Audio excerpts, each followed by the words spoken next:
My name is TJ Larson. I am a juggalo. I've been a juggalo for 3.5 years, and what that means is that I'm down with the Dark Carnival.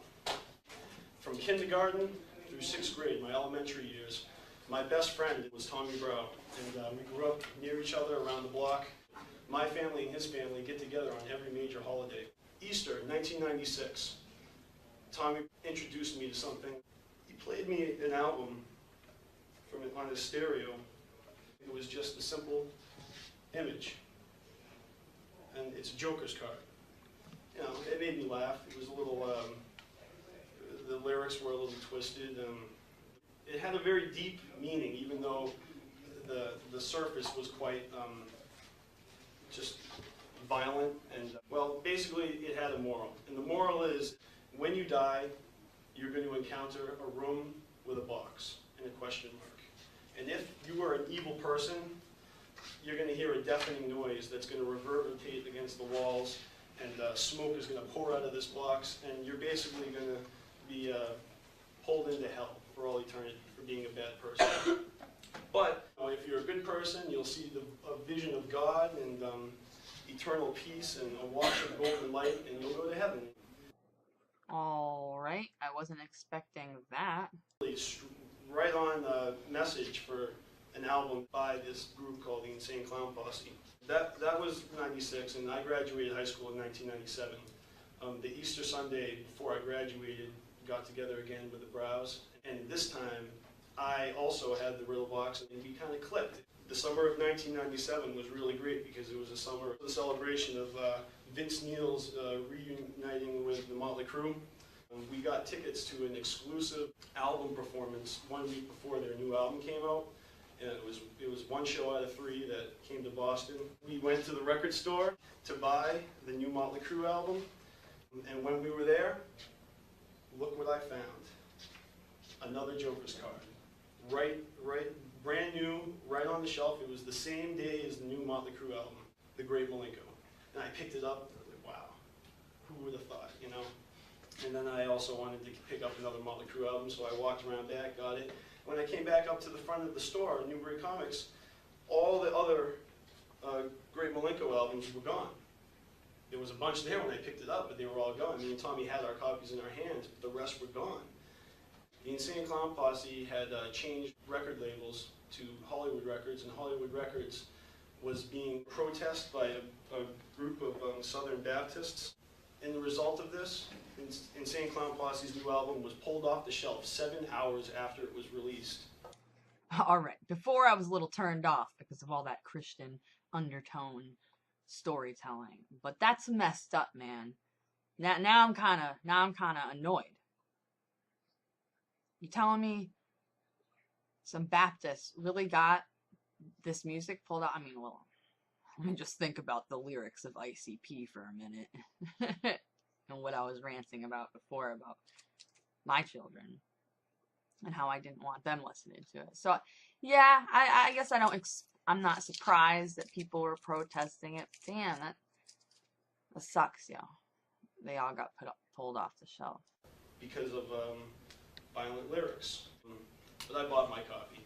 And other people got copies too, because not all record stores complied. Good. With this new Joker's card, this album, the message that they were giving made a lot more sense to me with the Great Malenko, because the Great Malenko is the master of art of magic without magic. He feeds upon your greed, and he's powered by your jealousy, lust, and temptation.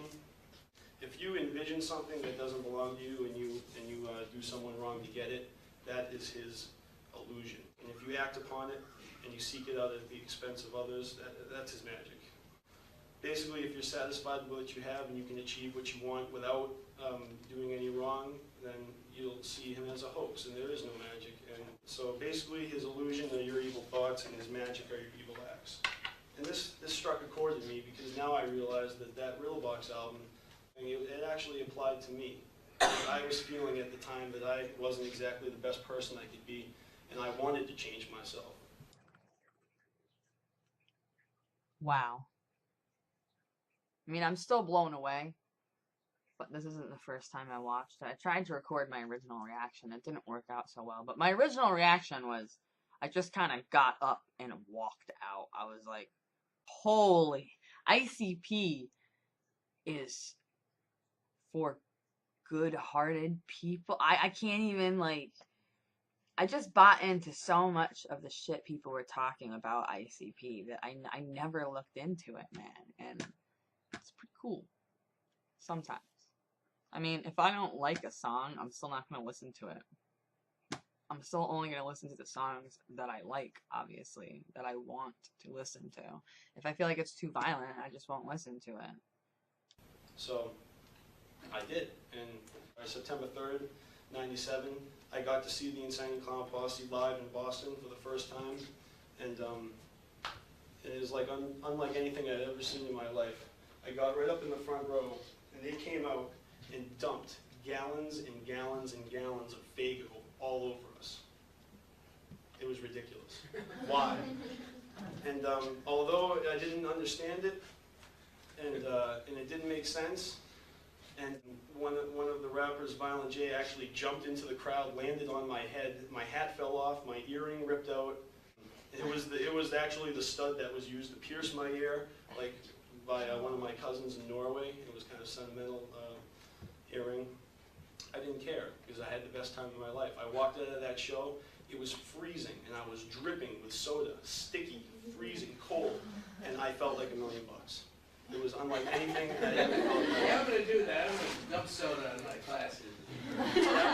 I'll remember. That was the day I became a juggalo, because that was the day I realized that the Dark Carnival is a state of mind. It's a feeling, a message in the lyrics of their albums that only open-minded individuals can hear. It speaks to you if you listen for it.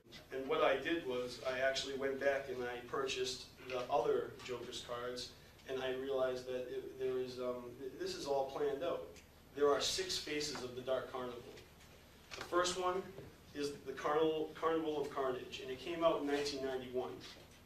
But what the Carnival of Carnage does is it sets the tone for the entire series.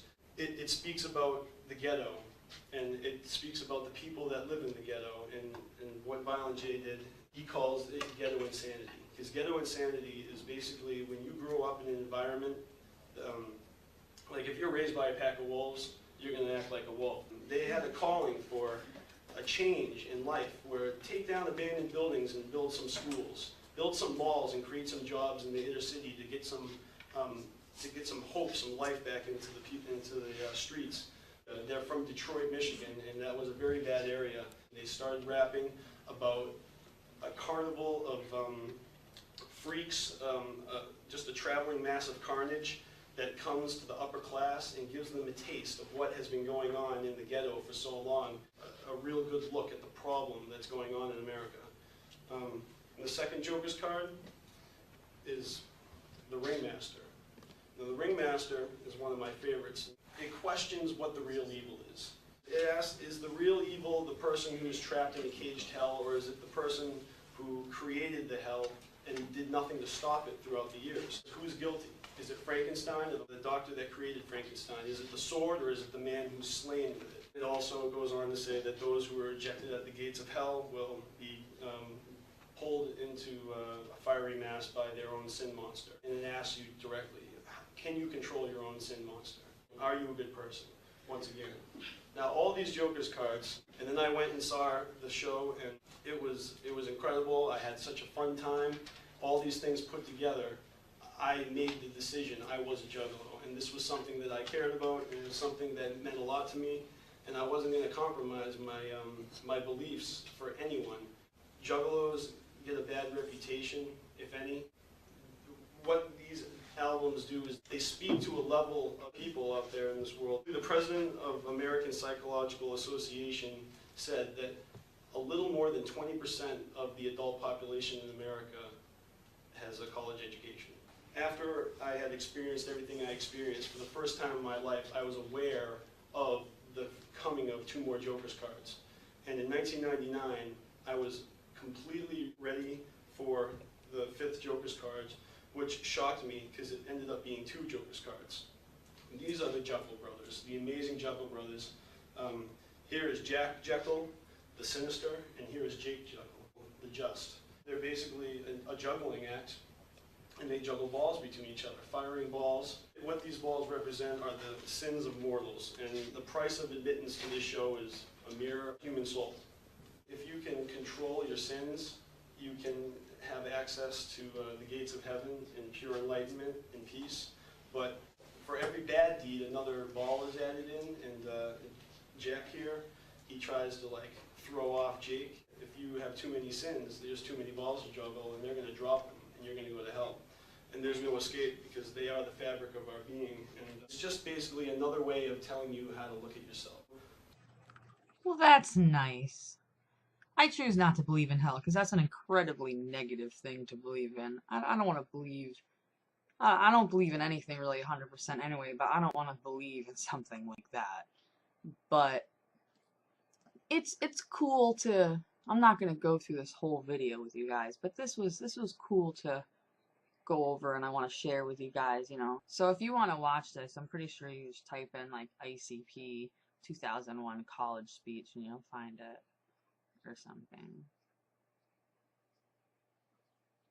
87 long years in the state pen until they finally forgot why they put me in. They had to let me go, can't hold me on nothing. On the way out, they're like, yo, ain't you like 100 and something?